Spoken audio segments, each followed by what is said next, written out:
Hey, busy business people. I am here today with another entrepreneur taking action, Laura Rees. Laura overcame addiction and being laid off to run her own business and use her talents to help other businesses grow too. And I'm getting the scoop on how she did it.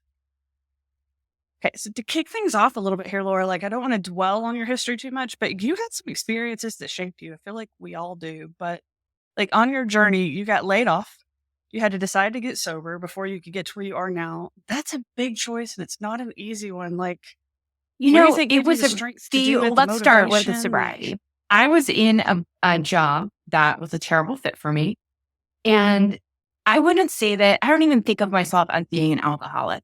But I was always kind of the person that would have that glass of wine with you and maybe always have one more than everybody else. But it never seemed like a huge problem. However, when I was in this job that was a terrible fit for me, I was miserable.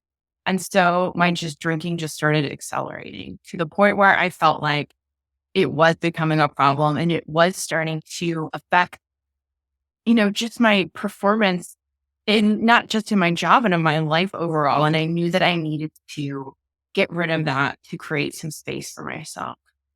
So part of the journey was just realizing that you don't have to be an alcoholic. You don't have to go to rehab. You don't have to hit rock bottom to be somebody that can make a choice to stop drinking. And it's really tough because it's everywhere in our society, which you really start to realize when you decide to stop drinking. There's a new brewery opening up all the time. Friends, pre-pandemic, friends are always saying, let's go to happy hour or whatever. So it was just a real journey to come to grips with the fact that I didn't have to have a diagnosed problem to make that better choice for myself. So what was funny about that was the job that I was in that was so detrimental for my mental health. I got sober and I was trying so hard to find a different job. And I was, doing so much research, doing outreach to companies without having, they didn't have jobs open, but I could just send in a resume and a letter that would say, here's how I can help your company.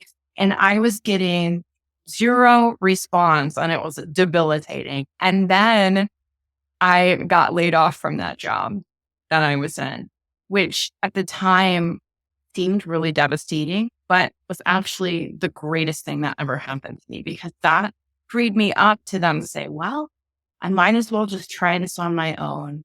I am taking it as a sign from the universe that no one ever got back to me, even though I crafted all these kick-ass, hey, do you want me to go work for your company emails?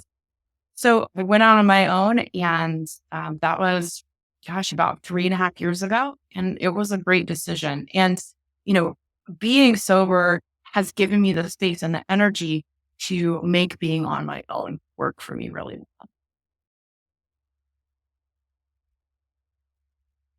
Well, and I love how you put that too, because it's like you didn't have to have the label of being an alcoholic. You didn't have to have a diagnosis. You didn't have to wait to hit rock bottom. Because maybe it's not alcohol, but I feel like a lot of us, we have our things, right? We have the things that we know are sabotaging our ability to do more and be more. And we kind of just well, it's not really hurting me that bad. You know what I mean? Then we kind of put it off. So it's I think that those are some really key takeaways in what you just said. Now, how do you think those experiences kind of helped you as you started your own business? You had to kind of pick yourself up and make a change. You had to look at getting laid off in a different light. How do you think some of that It's stuff so kind of helped relevant. you as you dove into Quitting building a drinking for business? one thing was tough. And I had to look at several different solutions. I had to do a lot of research. I did everything I could. I tried meditating every hour. I tried yoga. I anything that looked like it might help. I tried it. And I think that you need to bring that same mindset as an entrepreneur. What is going to work for your business?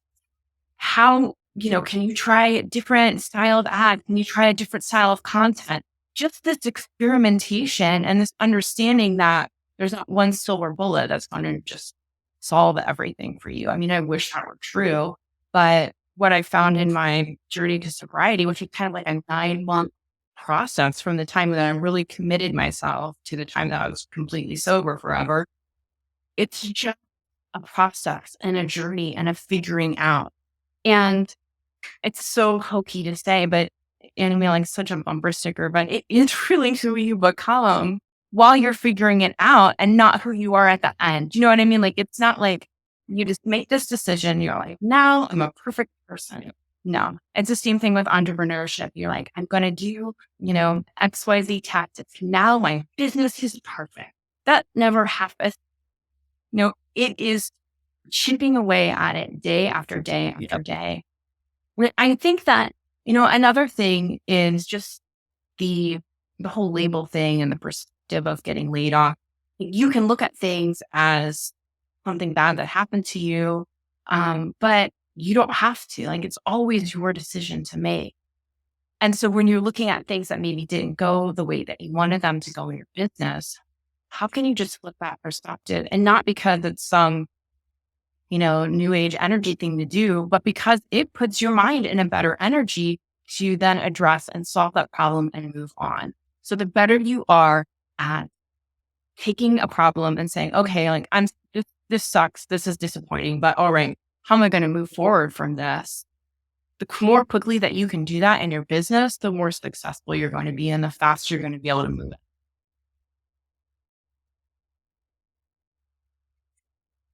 There's so much truth, especially nowadays. I mean, like we had a lot of like infopreneurs out in the world selling us the magic pills. But then I feel like when COVID happened, that just went poof.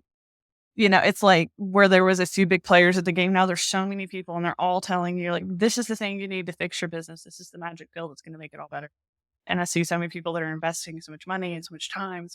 And it's really not the magic pill. It's the process. It's being willing to experiment. It's being willing to change things, look at it from a different light. I think there was so much good in what you just said. So it's like, I hope everybody's kind of picking that up, rewind, listen again. It was really good stuff there.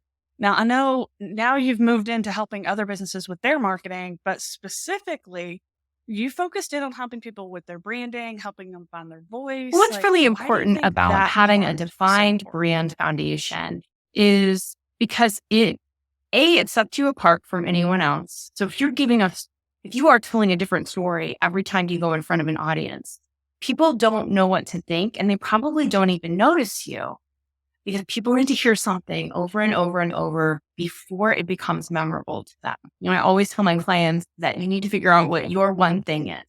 So even if you have 10,000 services, if you and I just meet for the first time and I'm a stranger to you, even though I want to tell you about all the ways that I can help you, you don't want to hear that, right? You just want to hear my 15-second, this is the thing that I do, because then you can move on with your life, but you'll remember that one thing. So much easier to remember one thing than 5 things. So that's part of building your brand is just giving yourself that clarity, that repeatable message that people can hear over and over and over so that they know exactly what you do and how you can help them. It's like you almost need to bring your label back at that point. I know that's something that I've seen. It's very powerful.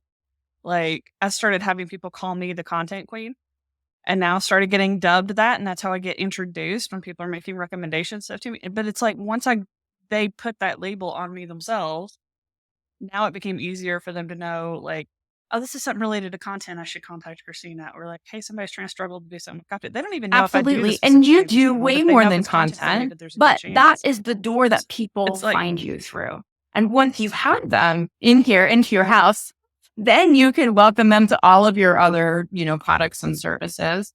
But just having that one thing to be known for. I mean, I always tell people, like, think about Starbucks. What is Starbucks known for? Coffee, right? They do so much more than coffee, right? Pastries and lunch food and refreshers and tea, like, but they're still just known for that one thing. yeah. I mean, they're basically known for like customized coffee, like a generic coffee shop. They're like a high end, custom coffee shop. And it's like, that's kind of their whole shtick.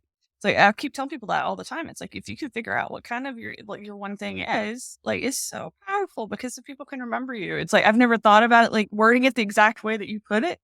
But I always keep telling people, like, you need to, like, and I try and put labels on them. I'm like, oh, you're the event guy.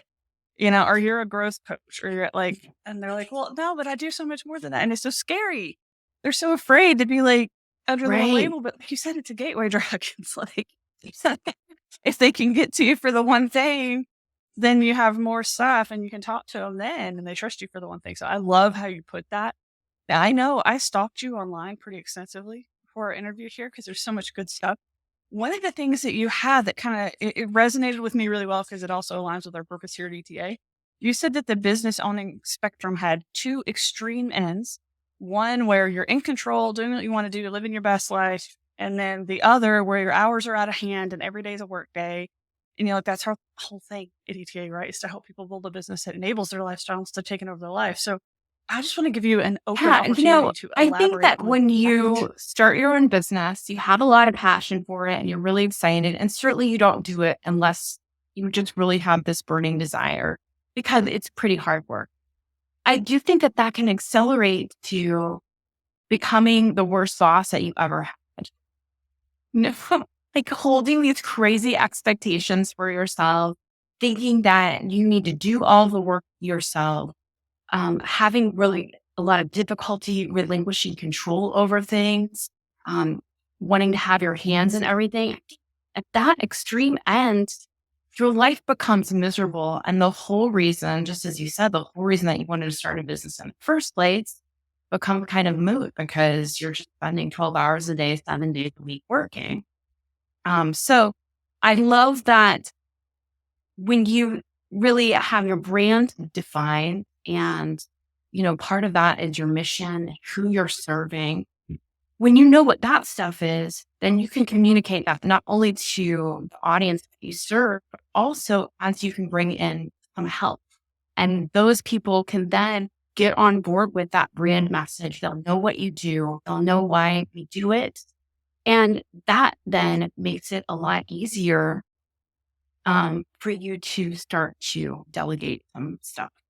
The other thing that I think that brand played the powerful role in us not letting our lines take over our businesses, and the more that we have defined our brand, the more that we have defined the exact person we want to serve. And I'm not just saying like, a mom who's 30 years old and likes to read in a Family Circle magazine. I mean like a person that appreciates what you do, a person that, needs the specific thing that you have from kind of like a social, like a psychographic perspective.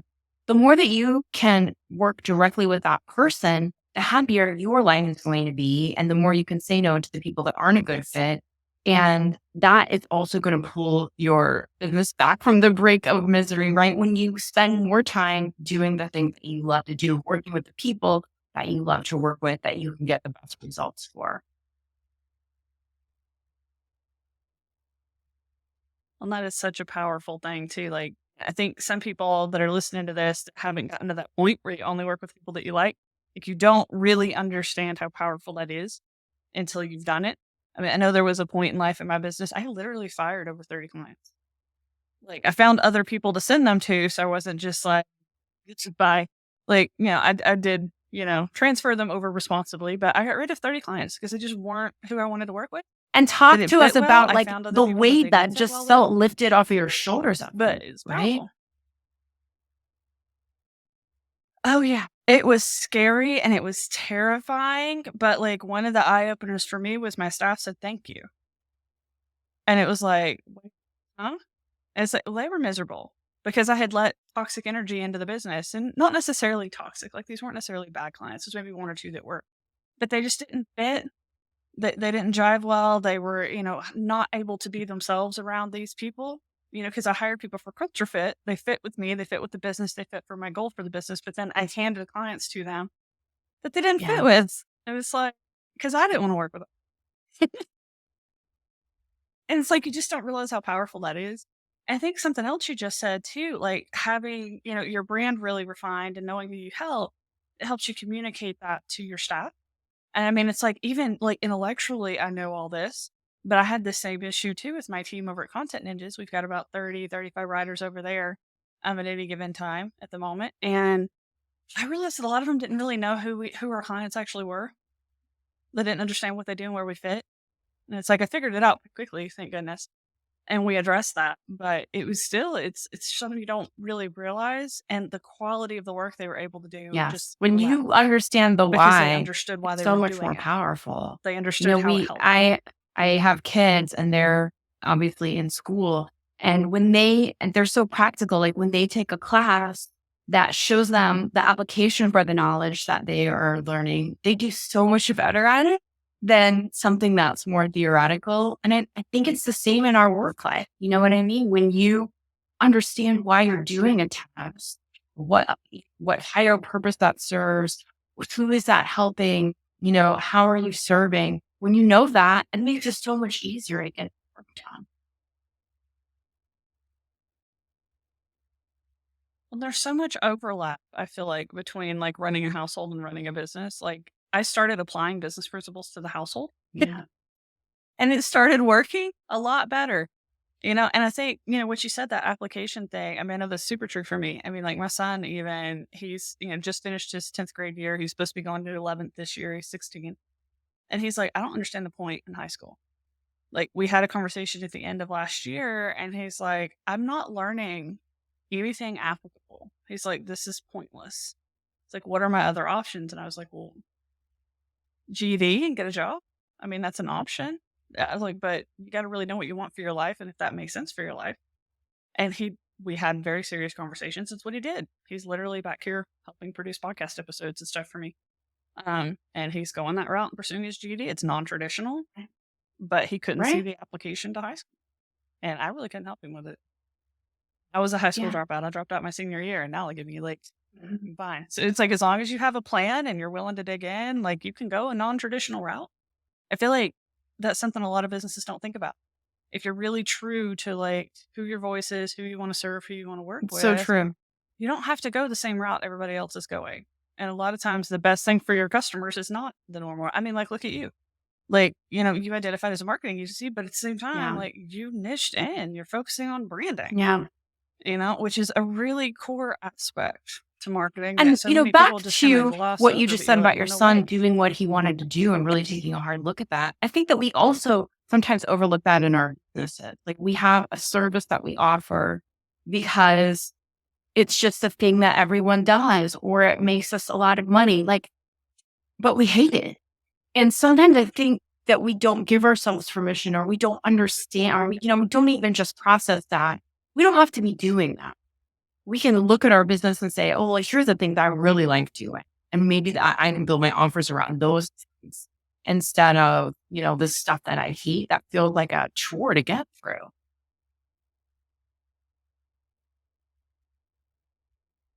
And I mean, there's so many opportunities nowadays because other people are doing the same thing. They're niching into different areas.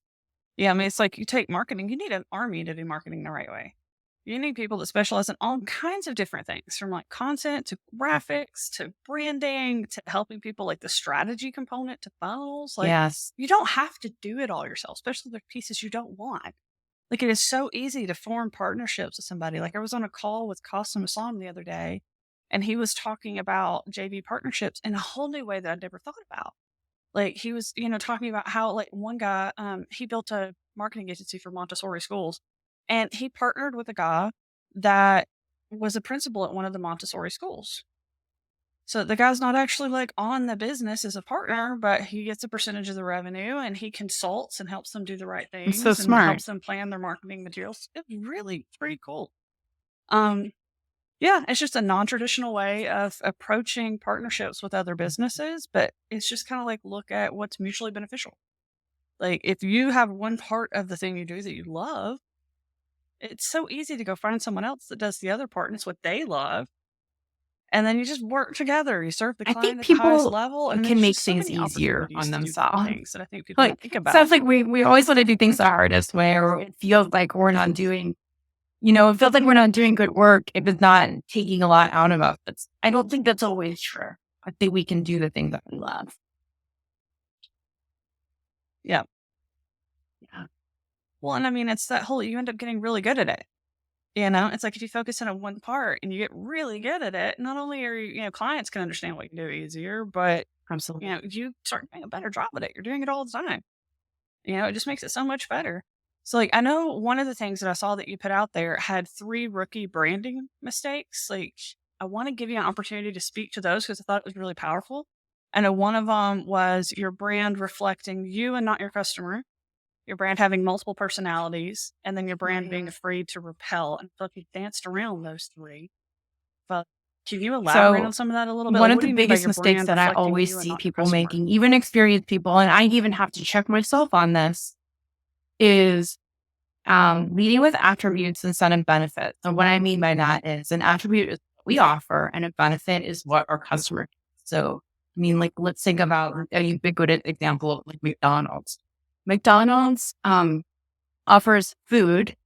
People don't really buy McDonald's for the food. I mean, maybe kindergartners do, but like most of us, we buy McDonald's because it is high value and highly convenient, right? That's the benefit that we get out of working with McDonald's. So when we are doing any kind of brand and marketing communications, we want to lead with benefit to the customer. We want to zero in on what the customer cares about. Why are they coming to you?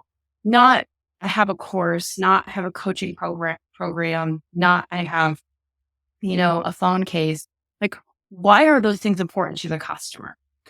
And leading with that and then following up with, oh, wow, you need this thing, you need this benefit, you have this problem. Here's how my offer can solve, or here's what I that can serve you in that way. So that's the first big thing. Um, the second thing is just the consistency. Like if your brand has multiple personalities, and this is what we talked about at the top of the episode, is if you are saying a different thing every time you show up, if you are using a different color, if you are using a different photography style, it becomes confusing for people if they're trying to follow you.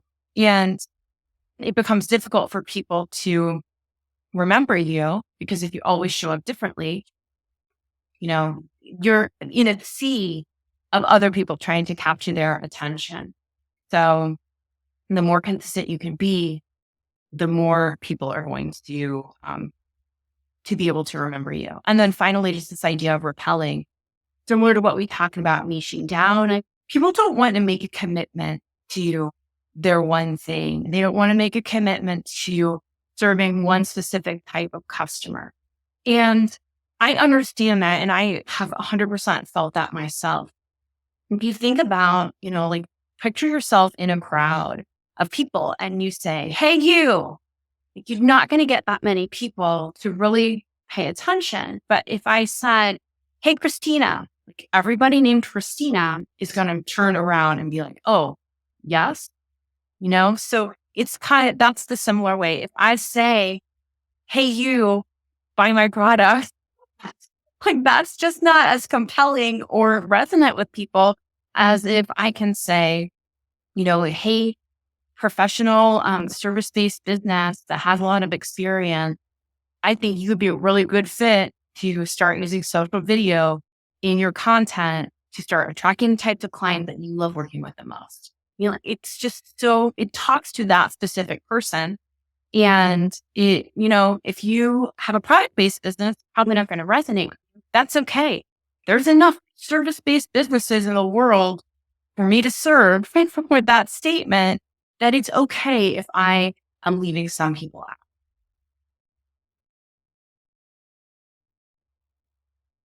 Well, and I think a lot of things happen unintentionally that, like, until I actually made the choice to niche down to one of my businesses, I didn't realize the power of it. Like, I knew it clarified your marketing messages and I'd heard the whole spiel, but then I actually did it and it was Yes. like, okay, well, my marketing got easier to create, for one. I didn't agonize over my messaging. Like, everything I said just got easier to put out there. It was a lot clearer. But internally, everything got a lot easier too. So I started being able, like, Content Ninjas is one of my most scalable companies and it was built from the ground up, designed to scale. That was the point, was to serve as many agencies as we could at the highest level we could and help them, be an unlimited source of copywriting for all of their clients. And that's a big order to be able to do that. But internally, once we niche down into just working with agencies, it got a lot easier because we know their pain points. We know what they need. We know, like, hey, this is a pain point we see consistently. Can we help with that? And it's like, well, yes, we can. Right. And like 80% of our clients are going to benefit from us learning how to. You know what I mean? Like, Yeah. and I mean, it all gets so much people buy easier things that internally and solve a problem for externally. them. sometimes I think we forget about that, right? We just want to put out a product because we think it seems like a good idea that nobody, wants it or no one has that need. But, what you're saying is that this client so well that anytime a new pain point comes up, you can proactively say, okay, wow, a lot of people are struggling with that. How can I solve that problem? Which not only increases your revenue, but also deepens your relationship with those customers because they know you're looking out for how you can help. Because ultimately, what you're providing them is something that helps them be more successful as well. Yeah, like you can only execute a tactic once you know the benefit that it's going to solve. Like I've known forever I wanted to write a book and I wanted to publish a course and create a mastermind group and all that. But I had no idea when I wanted to make it on. Well, it's like now pain points start emerging. Agencies are struggling with strategy, helping clients figure out what to write about, what content to produce. And that pain point keeps happening consistently. And it's like, well, I know how to do that. So it's like creating courses and books and mastermind. All that's easy now. And it's like I already know exactly what the pain points are and I can solve it. So I'm not wasting time on things that might not matter. I'm putting all that energy into something that I know has an audience already. And it's like not being afraid to repel people like matters. Like, and we don't even work with all agencies. We made a decision to say agencies that sell results to their clients, not the ones that are like, we're just going to write, 2 blog articles a month just because content is yay. But the ones that are like, we want to make our clients look good. We want to position them as authorities. We want to have a meaningful impact on their business. So it's like, you really have to look at not just an industry niche, but personality traits, who makes a good fit. If you had to spend all day, every day working with that type of person, what do they look like? And if you're happy, you're going to keep them happy. I think there's so much power in everything that you're saying. It's like, as soon as I started Well, picking when around you on your think website, I'm about so excited for this interview. identify your ideal, like your perfect fit client, which is a lot of what we're talking about right now, I think, what you said is so relevant that it's not just it's not just an agency. It's an agency who does something specific, right? An agency that has these kind of character traits, like they want to really get results for their business. I had a dietitian client, and we were working together to build her brand, and we were talking about ideal client. She said, I just don't really know. Like sometimes I help people that have celiac disease, and sometimes I help people that want to lose weight. And she had just kind of all these different like dietary restrictions. And she's like, I don't know where I want to focus on. I said, well, let's put that aside for a second and just tell me about the clients that you worked with, that you love working with the most, that you could get the best results for. Like, what did they have in common? And she said, well, it seems kind of silly, but they were all people that really appreciated my work and really were motivated to make a change. Because sometimes people just get prescribed like from their doctor, like you have to go see the dietitian. And I mean, she had the good. I mean, she had been in business for a while, so she had a lot of clientele that she could, pick and choose from. And I said, well, it's not ridiculous that you want somebody to appreciate what you do. Like maybe that's your ideal client, the person that's motivated to make a change and appreciate the fact that you're an expert. And she made that. I mean, that's a tiny change for her in her business to create people based on that instead of like their dietary restrictions. But once she started doing that, making that small change, she got more business than she had before. And she was way happier in her business because she's only working with the people she loved working with.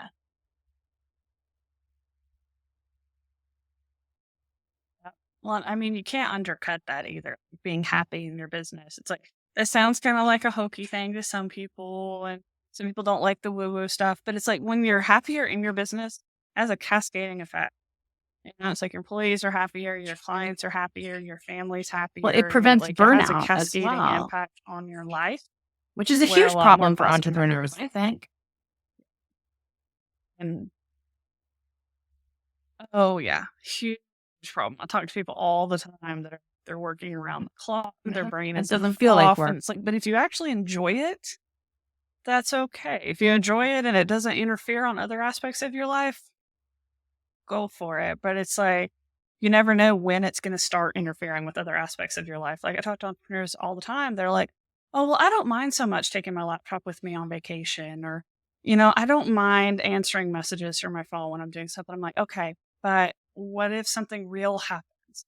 What if an emergency happens? What if you've built this environment where you can't even step away for a day and you have a death in the family or you have an emergency and you are not available and all you're going to get that whole time is being bombarded with messages about, hey, where are you? Why aren't you answering? Because you've trained people to that. It's like, you just never know when life is going to happen, and what's okay now isn't True. always going to be like, can't build that world for yourself where 12 and 14-hour days are totally okay for eternity and where answering every message is okay. Like, I started blocking 2 weeks out on my schedule.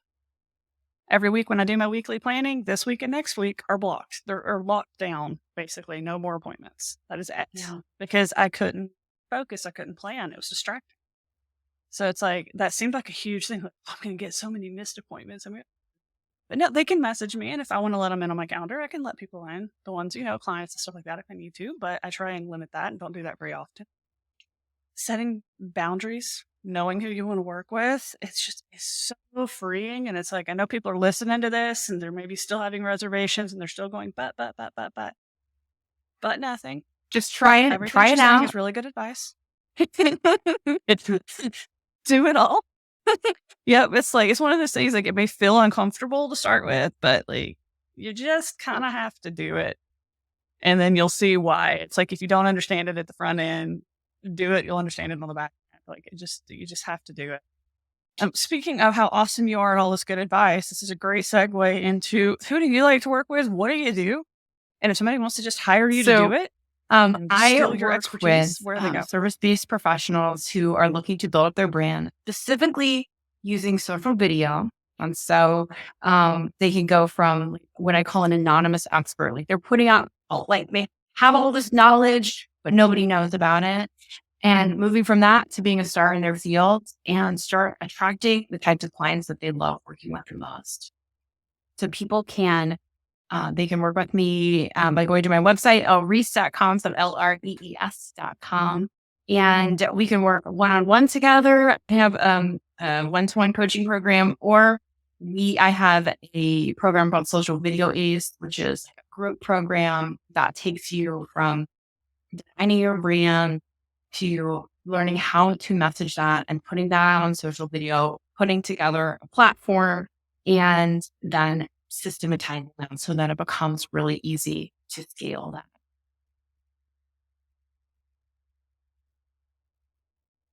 I jotted down that word anonymous. So you feel expert. that? Like, that right there is a very powerful little 2 words. Yes, I do. Cause it's like, it is so true, especially the people that are afraid to get on video. They really are. Like, best case scenario, they're putting out blog content or something. They've got their little author bio, but I see so many people don't even have that. They don't have like their photo and their name and like who they are on the content that they're putting out. They're not putting videos out in the world. They maybe have like their brand on their social media pages or LinkedIn, and they're publishing crazy awesome stuff. Like, sometimes there's some really good nuggets of information, but yeah, you don't connect them to the person because they're being an anonymous expert. I jotted that And there's down. also to there's some steal that frustration phrase too from when so you're an many anonymous times. expert and you, like, let's say you're scrolling through Instagram and you see somebody else doing a thing that you do, and maybe you even feel like you can deliver that better, and you see this person getting all this attention for it, and it's just such a frustrating feeling. So we want to move away from that to feeling like you're getting recognized for the experience and the expertise that you have.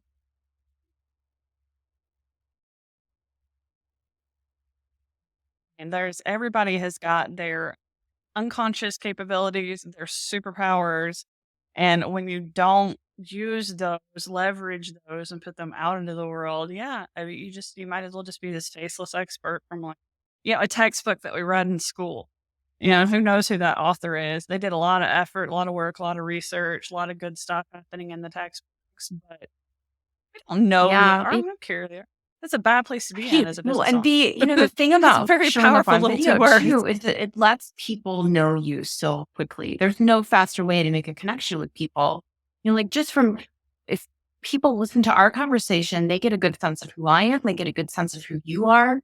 And now people feel more connected to us, like they know us. They know we have kids, they know some personal facts about us. You don't get that just from a photograph on Instagram. No. You don't even get it from just like producing blog articles and stuff like that. And I do a lot of blog articles. I have a whole content company. We write a lot of content. But there's still a level to that you just don't quite get if you don't do at least a quick video to go with your content. It's powerful. It's really, that's why we do these episodes with video too. Like this will be up on YouTube. I can take snippets and put it out on social media, all that kind of stuff. We do upload the audio to podcasts because it works, or just audio. And I love how you Video, are 'cause there's so much repurposing power it in the across video. different applications. The other thing too, of that sometimes people get nervous about being on video. They're afraid that they'll be stiff or whatever. I think that when you are talking about something that you are an expert in, you're really passionate about, you've seen how it can work for people, when you can make that connection with clients, that starts to come through. I mean, some of it's practice, but honestly, when you're talking about something that you love, your area of expertise, that passion reads across that camera.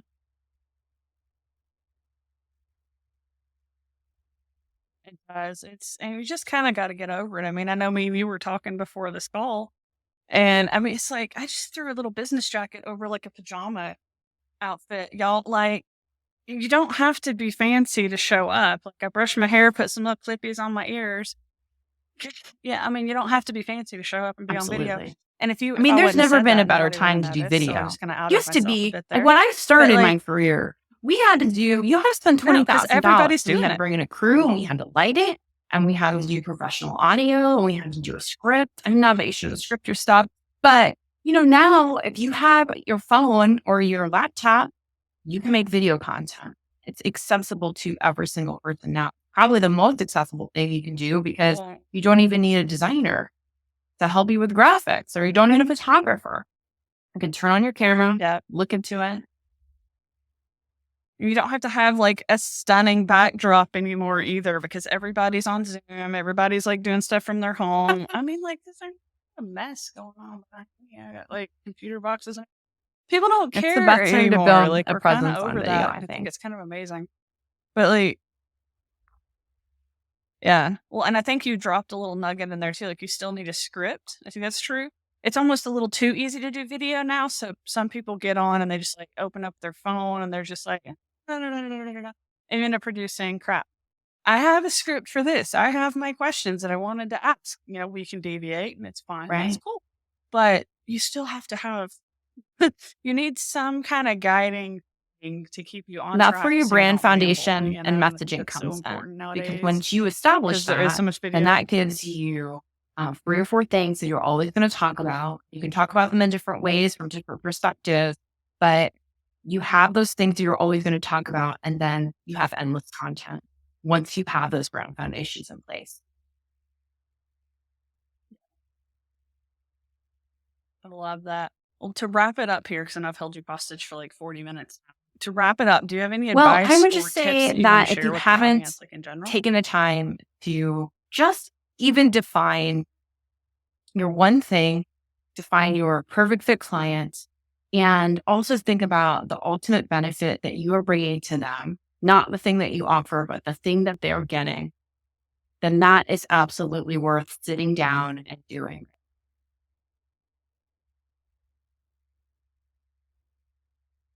And I think there was one thing from Digital Marketer, I think, that made that really understand or easy to understand too, that benefit thing. Ryan Dice talked about how, like, maybe you own a lawn company and you mow lawns. That's the thing you do, right? But what do you Yes. really do for people? You get them back their Saturdays. Like, that's the real benefit. And I know a lot of people say, like, oh, well, I get them more clients. Okay, well, why? Why do they want more clients? What is that? Well, it helps make them more money. Okay, well, what do they do with the money? Like, you kind of have to just Like the keep more asking until you emotional have you this, can like, get with that. I mean, that's a moment. perfect example. Like you Where get it's back like, your Saturdays, now you can watch football game with your kid and you're not out there, wrestling with your lawnmower trying to get it started. yeah, and you don't dread it all week long. You're not getting, argued with your spouse because they're like, when are you going to get to the yard? And it's like, There's so many facets to Absolutely. that, depending on where they live, they look good in front of their neighbors. So there's all these other benefits, but the real one that Yeah, hits is I'm going to give you back your Saturdays. I mean, I know that's what my lawn service did. My yard just magically it's stays great, mowed. right? I don't ever think about it, We're the every dime. ever. Yeah, they just show up a couple times a month. I happily pay an invoice and I don't have to think about it at all. Like, that was one of the biggest, advantages to me was it's like you don't even have to, call and say, "Hey, I need my yard done." They show up proactively every 2 weeks. It's great, Like, I right? don't ha I mean, I and then just so that's literally is someone like a also that magic knows their trick. audience, right? They know that you don't wanna schedule a time every time. Like, I'm sure that's probably a process that they went through, where they were like, "You know what? People just want us to show up every week and do this and not ever have to talk to us again." So they probably started being like, Yeah. right? Well, and look at the benefits of their business too. I mean, they didn't have to field a whole bunch of calls because, if I was calling every 2 weeks to schedule, now they gotta have someone answering the phone. They're gonna have people that are trying to schedule different days, and they're gonna have to juggle, and that they can set their own schedule. They can say when they're going to what neighborhoods. They can do again, when we talked about that kind of hidden benefit, Yeah. when you make some decisions about who you wanna work with and whatever, imagine what that did to their days because they show up and they spend the whole day in my neighborhood. They went to my neighbors and they said, "Hey, we're here every 2 weeks doing your neighbor's yard. Would you like us to do yours while we're here?" I think they've got, 3 or 4 of my neighbors in my cul-de-sac signed up. They've got, half my cul-de-sac signed up. Right. They're going and doing that everywhere, and they don't have to have somebody answer the phone. They don't have to have somebody juggling appointments back and forth. They know what their schedule is every month. He can staff appropriately. He can make sure he's got the right equipment. There's so many, extra benefits. Just really You know, getting if clear any of about you that out and thinking there, through have a what lawn your mowing audience business, I feel wants. like we've just given Yeah. you solid goal, brand, and business plan.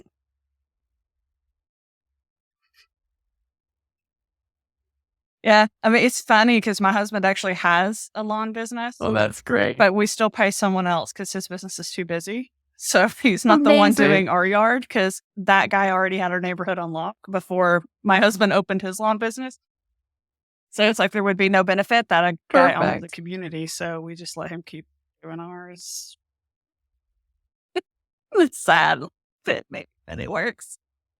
So yeah, that this has been a great call. I have literally held you Thank hostage you for for so long. having I me, think this is Christina. our longest interview yet. So I will give you back your day, but thank you so much. And entrepreneurs, this is your call to take action. Join our community at etatoday.zone and learn how to build a business that enables your lifestyle instead of taking over your life by learning from amazing people like Laura and all of our other experts in the community. So I'll see you there, guys.